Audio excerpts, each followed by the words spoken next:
Donald Trump is continuing to unleash attacks on the Clinton campaign. Last night, the GOP frontrunner tweeted, "Remember that Bill Clinton was brought in to help Hillary against Obama in 2008.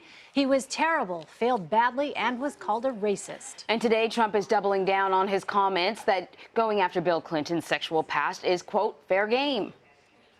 She is going to play the woman card because I'll do more for women than Hillary Clinton is going to do for women, including the safety of our country, which is good for everybody.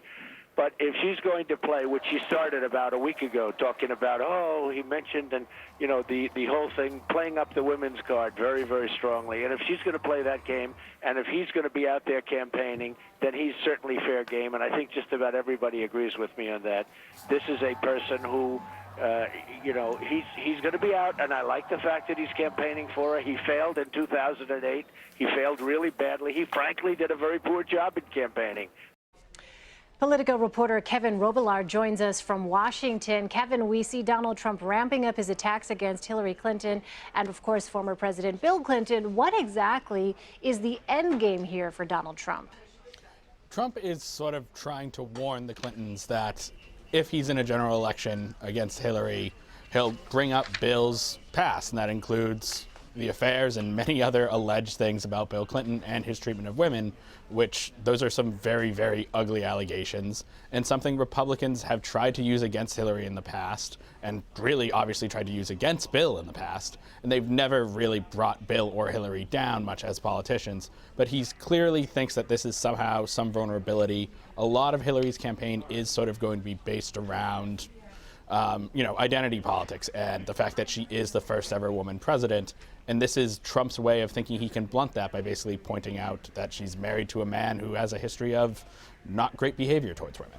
Well, Clinton's campaign came out against what Trump was saying, look, they're not going to be bullied or pushed around or distracted by Trump's attacks.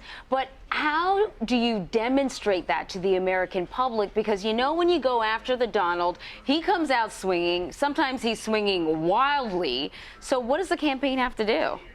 Well, I think that's a little bit, the campaign maybe shouldn't be taken too seriously on this. They want Hillary to be in a one-on-one argument with Donald Trump as much as they can. They don't want Hillary to be in a one-on-one argument with Marco Rubio or one of the other Republican candidates that they might be a little bit more afraid of.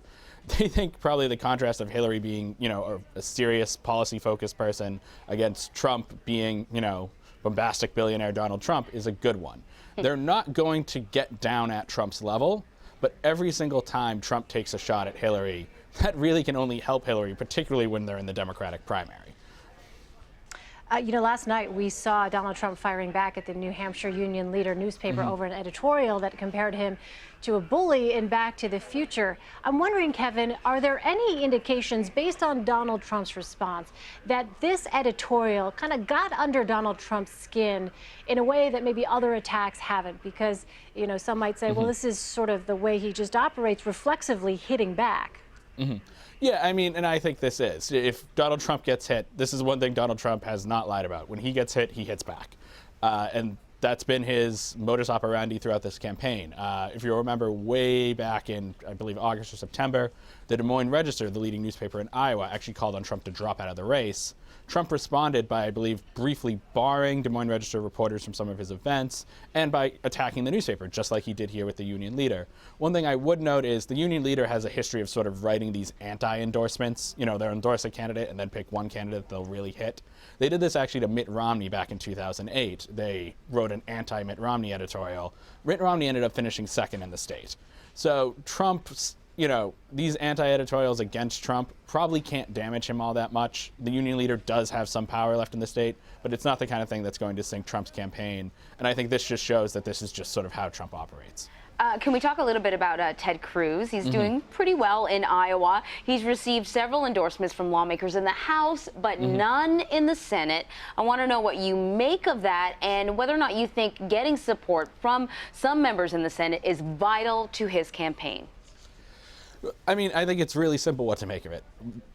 Senators on both sides of the aisle do not like Ted Cruz. They just don't. There's a few exceptions to that. Some of the more conservative Republican senators get along better with him than the vast majority of the Republican caucus. But the other senators do not like Ted Cruz. They think he's a grandstander. They think he's arrogant. In the House, there's sort of a larger group of people who are ideologically sympathetic to him. So that's why he's been able to pick up endorsements there, just from the other sort of really hardcore conservatives that are in the House. Does he need endorsements from senators? No, and I don't think he particularly wants them. Ted Cruz is running as an anti-establishment politician. That said, if Ted Cruz wants to win the presidency and actually wants to govern, he probably needs to build better relationships with some of these senators because they're still going to be around. But he doesn't need these endorsements because that's not, the message he's trying to project. He's not trying to say, look at how much all these other politicians like me. He's trying to say, these other politicians hate me, that's why you should elect me. Yeah, he certainly made his name with a statement like that. Kevin Robillard from Politico, thank you so much. Great to be on.